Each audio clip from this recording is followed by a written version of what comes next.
Hey, what's going on everybody? Commander Crane here, and we are back with another Pioneer deck tech, today being $50 green-white Hexproof or Bogles, depending on how you like to say it. I'm really excited to bring the list to you. As always, at the end of the video, let me know in the comment section below, what do you think about the list? Do you like it? Do you hate it? Was there a card that I forgot? And as always, if there's any decks that you'd like to see in the future, just let me know in the comment section below. So, alright. A little bit of backstory with the green-white Hexproof deck. So, obviously, Hexproof has been a pretty solid deck in the metagame for in Pioneer for a little while, since Light-paws came out in Kamigawa and Neon Dynasty.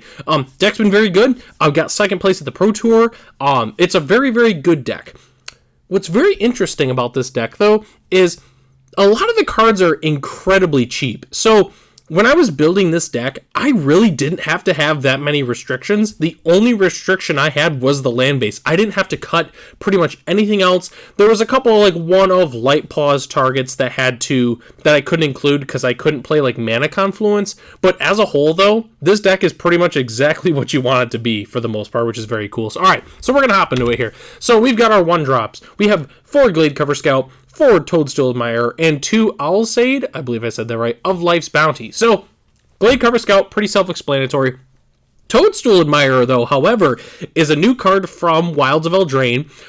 It's honestly, it's not as good as Gladecover Scout, but it is still very, very good. So, you got the Ward 2, which is not quite hexproof, but Ward 2 still very, very strong. And then it has 3 to green, put a +1/+1 counter on Toadstool Admirer. So, just a great card in general. The Ward 2 is pretty huge.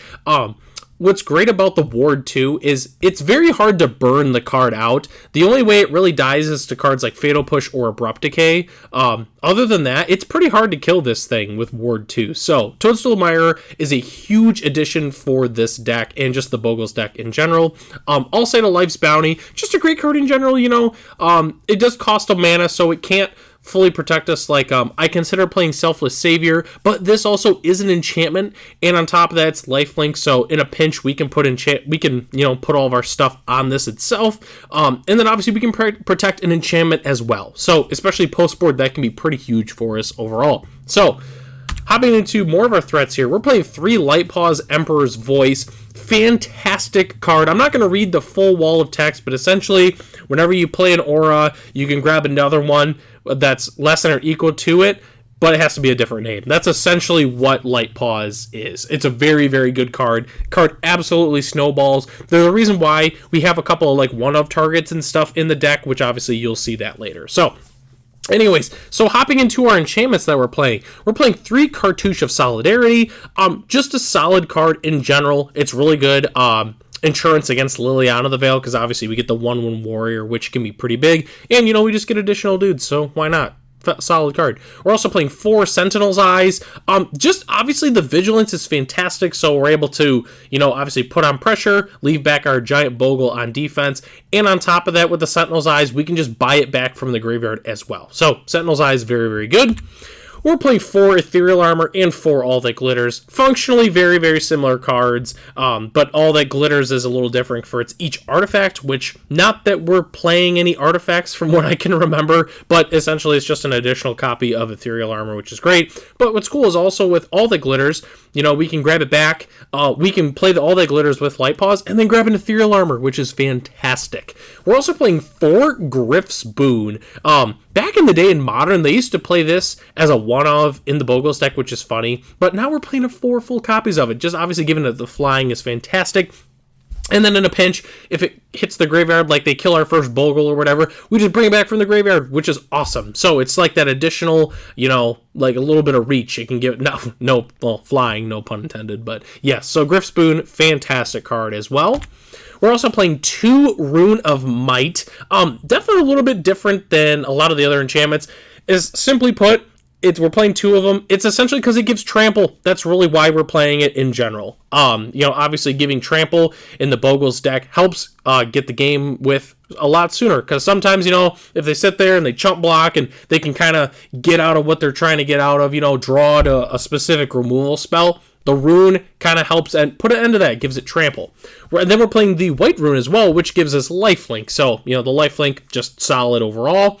Then we're also playing 2 Sixth Sense. Whenever it deals combat damage to a player, draw a card. It's in green, so it's kind of like a Keen Sense from Planar Chaos, which was like Curiosity. So that's to do combat damage, not just damage, but not that we're pinging our opponent with any of our Bogles. So, but anyways, Sixth Sense, great card in general. Then as a couple of our one-ubs, we're playing Alpha Authority, just one of those, one Warbriar Blessing, sorry, that's just so hard for me to say, and then one Unflinching Courage. Alpha Authority, simply put, just to give it menace. Well, it can't be blocked by more than one creature, sorry. So you can't just throw a whole bunch of creatures, it's just one.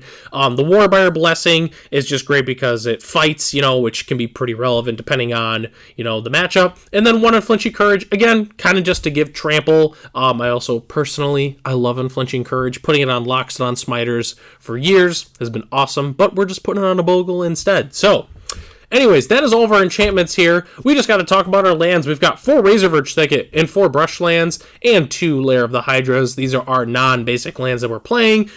We weren't able to fit in a Ganjo. It was pretty close, but I decided to play good quality dual lands as opposed to having the Ganjo. You could substitute it with like Fortified Village, and then you'd be able to fit it in there, but I decided to just play these ones. And then we've got some basics. We've got 5 plains and 5 forests. And as always, our spicy basic land of the day are these Selesnya ones from the guild kits. They're fantastic. I've got a ton of the Gruul ones, and I love playing them. So you should definitely pick those up for yourself when you happen to see them at your local game store. So, all right. That is our entire main board. We're going to talk about the sideboard here. So, a couple of things to go over here. So, obviously, we need our Graveyard Hate, which I put in cards like Rest in Peace and Tormod's Crypt. I personally recommend Rest in Peace for a couple of reasons. So one, obviously, it's an enchantment that helps count toward our All That Glitters and our Ethereal Armor, which can be pretty huge. Second thing being, Rest in Peace is actually extremely cheap right now. It was put on the enchantment sheet for Wilds of Eldraine, so you can pick these up for like $1 a piece. So if you don't have Rest in Pieces yet, I highly suggest picking some of them up. I don't know if they'll ever be this cheap again.